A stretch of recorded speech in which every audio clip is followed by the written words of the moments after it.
My name is Ken Peluso. Thank you for having me.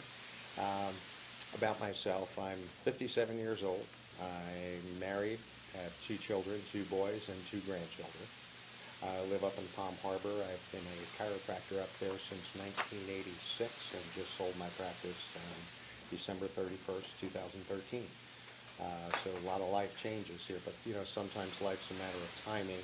And in this case, as I said, I sold my practice, and this seat became available to the incumbency's resignation in on May 30th, really. April 30th, which is I filed that day. Um, why? Because I've always been involved in education. I've been involved in the community quite a bit.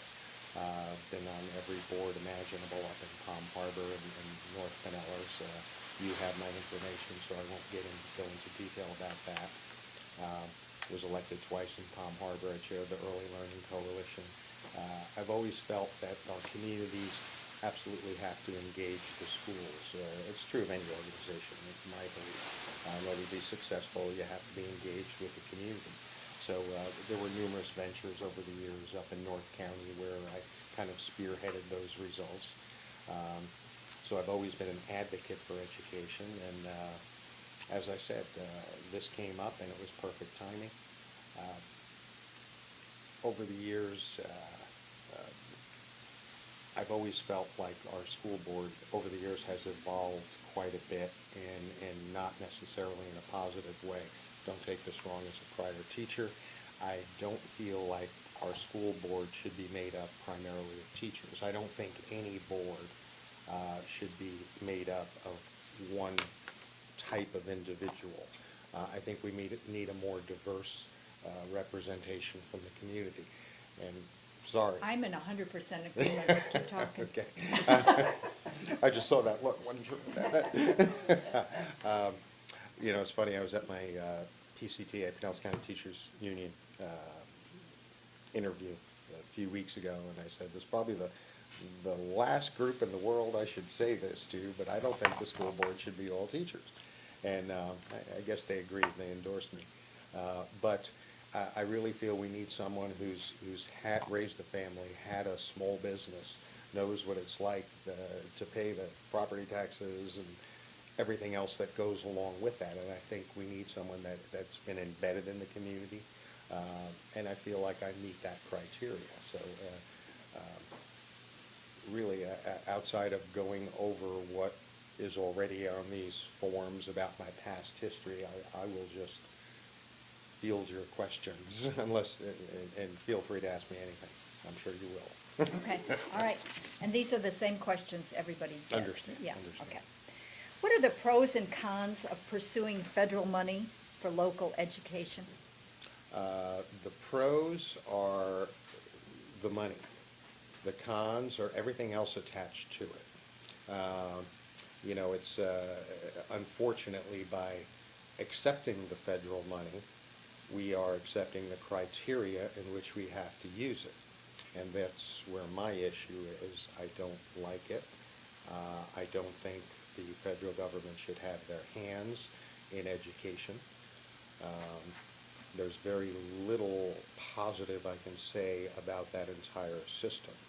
I don't like the idea that, number one, the federal government has anything to do with education. That's the greater issue. Number two, the criteria in which we have to adhere to, that whole process is flawed. So I can think of not a lot of positive things to say about that. Okay. How would you explain zero tolerance? Is it a good policy? Zero tolerance is a good policy. Now that's sort of a broad term. Zero tolerance if an employee of the district is late, obviously you're not going to fire them for that. If they do anything that is going to put anyone else in harm or jeopardy, student, fellow employee, I am 100% in favor of zero tolerance. Okay. Would you support school uniforms in public schools? I have no problem with that. I think that should be open to each individual school. And if they want to do it, they should do it. up to the schools. When I say the schools, that's a combination of the administration, the teachers, most importantly, the parents need to have that input. Okay. That's an individual. I'm a firm believer in the local community, local school having self-control. Okay. What is your opinion of the increasing reliance on computers for testing and learning? That's, perhaps I'm aging myself. We didn't even have computers when I was in school, and I'm not going to say anything about age here, but probably you guys can relate to a degree. I don't like the computers for testing, number one. That's based on the common sense current experience, negative experience with that process. The current reliance on computers in education, as much as I don't want to use the word archaic, but with my computer skills, again, I'm aging myself, it appears the way of the world is that everything is going to be computerized. So, you know, if we're going to prepare our kids, we have to teach them how to do that. The testing, on the other hand, again, I don't like the computerized testing. Okay. What would be your top priority as a member of the school board? Let me get one thing crystal clear, is I don't come into the school board, I'm not going into the school board with an axe to grind. I'm not a single issue person. I don't want to do this, and this. There's things I feel strongly about, things that I don't feel as strongly about. My number one priority is to bring a little bit of, again, a diverse representation to that board based on my experience as raising a family, owning a business in the county, being involved in education at the local, state, and federal level, bringing all that experience to the board. And the number one thing I want to do is prioritize the budget. In other words, look at the different programs, look at every aspect of the budget, realistically. And I think the school board members, as I said, over the years, perhaps the role of our school board has changed. They tend to delve into the details and every little nuance of every issue, and I don't agree with that. I think the school boards should be operating at a higher level, not micromanaging. So my most important thing to me is prioritizing the budget. Okay.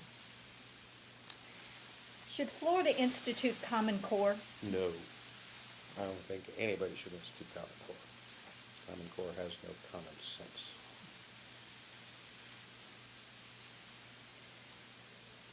Do you want to elaborate on that, or? Oh, okay. Yeah. It's detrimental to education. Number one, we have we're in there's one frustration going into the school board, is that a lot of the things that are done, we don't have any local control over, and that being one of them.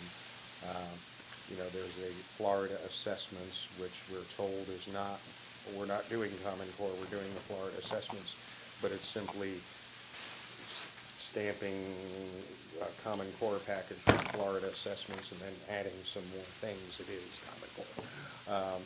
I just don't see anything positive about it. It doesn't allow the teachers to teach. There's nothing about it makes sense to me. Okay.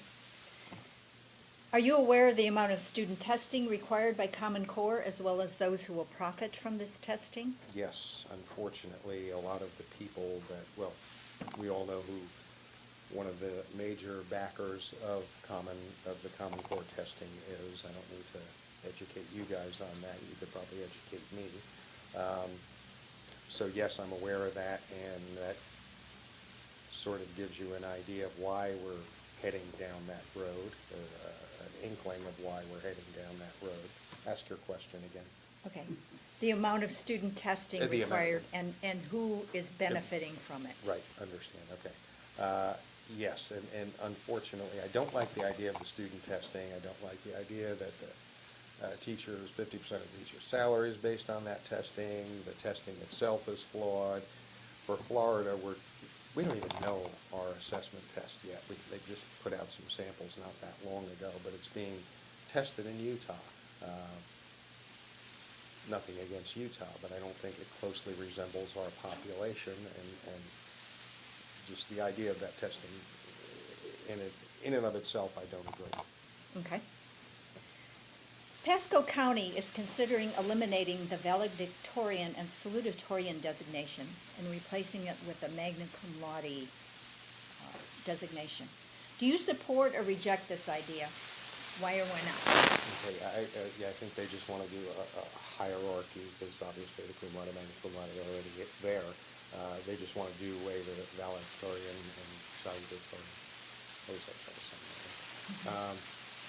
You know, my son was valedictorian at Dist High School a number of years ago. That really doesn't have anything to do with it. Unless someone can give me a good reason to do away with it, I don't see the reason. It's a time-honored tradition, and again, unless someone can tell me a good reason, I am not aware of one. So I'm not saying right now, I see no reason to take it away. I'm not saying I know everything, so if somebody can tell me a reason for taking it away, and I haven't looked into Pasco why the details of how they came up with that decision. So I don't know exactly why they're doing it, so I'm going to say, again, unless someone can give me a good reason to do away with it, my question is why. Until I hear that reason, that wouldn't be a big issue for me. Okay. What changes would you like to see in the Pinellas County School System? Again, there's a lot of frustration. A lot of the changes. It's coming down from the state effects. So that's a big frustration. From the side, I'd like to see more common sense decisions. I'd like to see micromanaging of the to see what the value is. So many of our dollars are going to the administration versus into the classrooms. If you look at an org chart of the Pinellas County School District, it's 23 pages.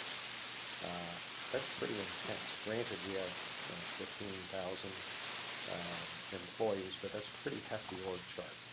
It's a lot of individuals, a lot of departments.